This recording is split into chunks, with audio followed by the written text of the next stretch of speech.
कमाई करने में आप सभी का फिर से स्वागत है। और इंडेक्स को एक बार देखने के बाद अब चलते हैं आज के बिग मार्केट वॉइसेस की कड़ी में। वहीं पर 23,558 यानी अब कंप्लीटली अगर आप देखें तो शायद इस एक्सपायरी का एक सेंस मिल रहा है।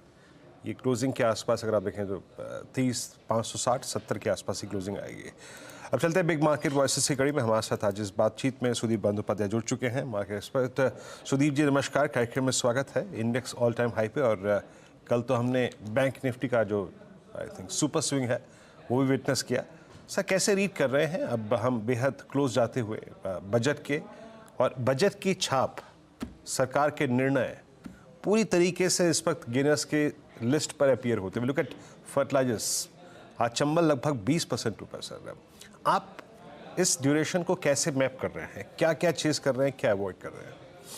देखिए, आप बिल्कुल सही कह रहे हैं। हम बजट की तरफ बढ़ रहे हैं और बजट रिलेटेड जो एक्सपेक्टेशन है, बजट रिलेटेड जो शंका है, वो सामने आता जाएगा। पर इसमें मैं दो बात और आपको ऐड करना चाहूंगा कि इस बार बजट, क्योंकि जुलाई के एंड की तरफ 22 जुलाई की बात की हो रही है अभी। अगर 22 जुलाई को बजट आ रहा है तो उसके पहले बहुत सारे कॉर्पोरेट्स के नतीजे, Q1 के नतीजे आ जाएंगे, तो मार्केट का ध्यान जरूर उसमें रहेगा। और इससे भी बड़ा मुद्दा जो कि मॉनसून का प्रोग्रेस और मॉनसून का डिस्ट्रीब्यूशन, वो भी कुछ हद तक पता चलेगा 22 जुलाई तक। तो जब हम बजट के लिए सुनने के लिए बैठेंगे वित्त मंत्री के, तब तक हमारे पास बहुत सारे कॉर्पोरेट रिजल्ट्स और मॉनसून का सिचुएशन अच्छी तरह से मालूम होगा। तो ये भी ध्यान में रखना पड़ेगा मार्केट को। अब सेक्टर की स्पेसिफिक अगर बात करें तो हाँ, बिल्कुल सही, फर्टिलाइजर में बहुत ज्यादा एक्साइटमेंट है, क्योंकि ये एक ऐसा सेक्टर है जहां पे शायद अभी भी बहुत सारे स्ट्रक्चरल रिफॉर्म्स की आवश्यकता है और सरकार इस पे ध्यान भी दे रहा है। तो एक्सपेक्टेशन ये है कि यहाँ पे कुछ तो ठोस कदम लिए जाएंगे। पर मैं यहाँ पे एक चेतावनी देना चाहूंगा कि जो बात चल रहा है कि जीएसटी एग्जेम्पशन हो जाएगा, जीएसटी लागू नहीं होगा, या जीएसटी ड्रास्टिकली कट किया जाएगा, ये शायद थोड़ा मतलब थोड़ा थोड़ा अनरियलिस्टिक है, क्योंकि जीएसटी पूरा एग्जेप्ट होना शायद पॉसिबल नहीं है under the overall structure, considering the chain effect. अगर जीएसटी एग्जेम्पशन होता है तो उसका, तो of course GST council will have to take a view, Saturday meeting है। पर उसके उसके चलते, वो स्पेकुलेशन के चलते फर्टिलाइजर स्टॉक्स बढ़ रहा है। तो I will be little careful at this stage. मैं ये नहीं कह रहा हूं कि फर्टिलाइजर स्टॉक्स में दम नहीं है या प्राइस ऊपर नहीं जाना चाहिए, पर जो कारण से ज्यादा अभी बढ़ रहा है, वो उसमें थोड़ा केयरफुल रहना चाहिए। यही मेरी सलाह होगी निवेशकों के लिए। अच्छा सुदीप सर, बैंक निफ्टी आपको कैसे प्लेस लग रहा है? क्योंकि मैं अगर इस वक्त इसकी प्लेसमेंट देखूं, एचडीएफसी बैंक को फिर एफआईएस की पैसा चेस करता हुआ, आईसीआईसीआई बैंक स्टिल अपने ऑल टाइम हाई के आसपास घूमता हुआ, एसबीआई अपने एग्जिट पोल वाले स्विंग हाई के अभी भी 100 रुपये नीचे। बैंक निफ्टी की प्लेसमेंट इस संदर्भ में आपको कैसी लग रही है कि ये अभी यहाँ से चलने के लिए तैयार है और कितना अपसाइड बाकी है? उस अपसाइड को कौन फिनेंस करेगा, कौन स्पॉन्सर करेगा, या फिर आप किसी डिप में ही बैंकिंग स्टॉक से फोकस करेंगे? आपका बैंकों में चुनाव कैसा है इस वक्त? देखिए, बैंकिंग स्टॉक्स मुझे लगता है कि एक एक लेवल पे आ गया था जहां पे यहाँ पे ऊपर जाना, बिल्कुल सीधा ऊपर जाने की संभावना था, और वही हो रहा है। हम लोगों को लगता है कि बैंकिंग स्टॉक्स में अभी भी बहुत दम है और अभी भी बैंक निफ्टी ऊपर जाने की संभावना रहेगी। थोड़ा बहुत करेक्शन, थोड़ा बहुत वोलेटिलिटी रहेगा जरूर, पर ऊपर जाने की संभावना जबरदस्त है।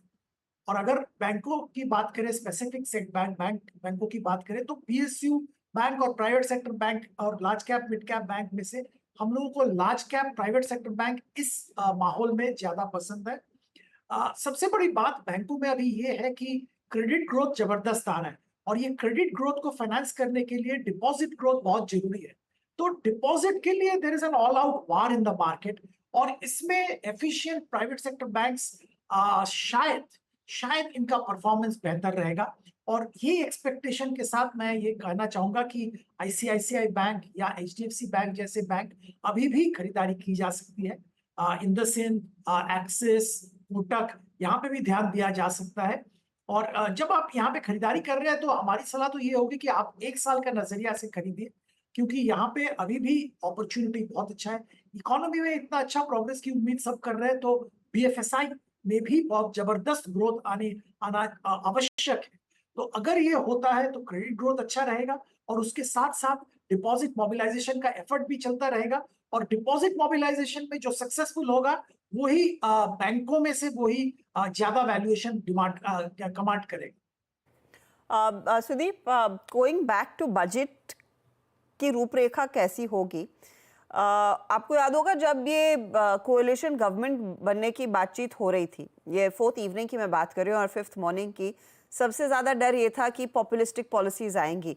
लेकिन इस बजट में एक तो सरकार ने आते ही देखिए एमएसपी बढ़ा दिया है, फर्टिलाइजर में कुछ राहत की बात आती हुई दिखाई दे रही है, तो हिंट्स तो यही हैं। अब टैक्स कट्स की बात लक्ष्मण कह रहे थे कि 20 लाख तक के आमदनी वाले लोगों को कुछ और एक्स्ट्रा कट्स या फिर टैक्स में सुविधाएं दी जाए। ये इशारा तो उसी तरफ है, लेकिन अब की बारी मार्केट को इससे शायद डर नहीं है।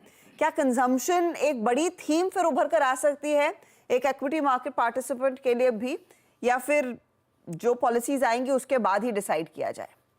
ये दो मुद्दा हर्षदा यहाँ पे है। पहली बात है सरकार को आरबीआई से रिकॉर्ड डिविडेंड मिला है, तो ये जो रिकॉर्ड डिविडेंड है ये कुछ हद तक कुशन करेगा ये जो पॉपुलिस्टिक या जो बात हो रहा है, ये सारे जो इसका फाइनेंसिंग शायद जो इंक्रीमेंटल पैसा आरबीआई से मिला है उसके थ्रू आराम से हो सकता है।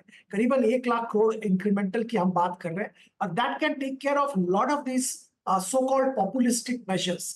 अब दूसरी बात है पॉपुलिस्टिक मेजर हम जिसको कह रहे हैं, और है भी, इसका एक शायद बहुत बड़ा जरूरत है जो रूरल और सेमी अर्बन एरिया में कंजम्पशन को स्टिमुलेट करने के लिए। हम लोगों को मालूम है पिछले 2 साल मॉनसून ठीक नहीं था, और रूरल इंडिया में एक कंजम्पशन में डिप सिग्निफिकेंट आया था, जो कि ओवरऑल कंजम्पशन को अफेक्ट कर रहा था, और ये इकोनॉमिक साइकिल को भी अफेक्ट कर रहा था। तो थोड़ा बहुत स्टिमुलस जो कि कंजम्पशन को स्टिमुलेट करे ओवरऑल इकोनॉमी के लिए, और सरकार का ऑल्सो ओवरऑल रेवेन्यू के लिए शायद in the medium to long term अच्छा रहेगा। आपके टॉप पिक सेक्टर्स या फिर स्टॉक वाइज क्या रहेंगे सुदीप? एफएमसीजी में ध्यान देना चाहिए, हमारा क्या मानना ये है। और ये एफएमसीजी क्षेत्र में बहुत पिटाई हुआ था, और ज्यादा कुछ उसके बाद भी बहुत ज्यादा कुछ बड़ा नहीं है। पर हम लोगों को लगता है कि अगर मॉनसून ठीक ठाक होता है, जिसकी संभावना जबरदस्त है, आईएमडी स्काईमेट सभी का प्रेडिक्शन वो है, अगर मॉनसून ठीक ठाक होता है तो इस बार रूरल कंजम्पशन और अलोंग विद सरकार के different steps which government is taking including what is expected in the budget, अगर आता है तो रूरल कंजम्पशन पिकअप होगा और एफएमसीजी में एक वापस मोमेंटम आएगा। मैं सिर्फ एफएमसीजी की बात कर रहा हूं, पर इसके साथ साथ आप और भी जो कंजम्पशन रिलेटेड कंपनीज है, जो कंपनीज रूरल इंडिया में काम करते हैं, मैं हीरो मोटोकॉर्प की बात करूंगा, मैं बहुत सारे कंज्यूमर ड्यूरेबल कंपनीज की बात करूंगा, ये सारे कंपनीज पे जरूर ध्यान देना चाहिए। और एफएमसीजी में जो दिग्गज कंपनी एचयूएल, डाबर, यहाँ पे ध्यान जरूर देना चाहिए। सुदीप, शुक्रिया हमारे लिए समय निकालने के लिए। It's always good to have you on the channel. तो सुदीप कह रहे हैं कि देखिए एफएमसीजी कंपनियां कंजम्पशन थीम पर फोकस कीजिए, वो यहाँ पर अब ज़्यादा एक्टिव ट्रेड बनते दिखाई देंगे।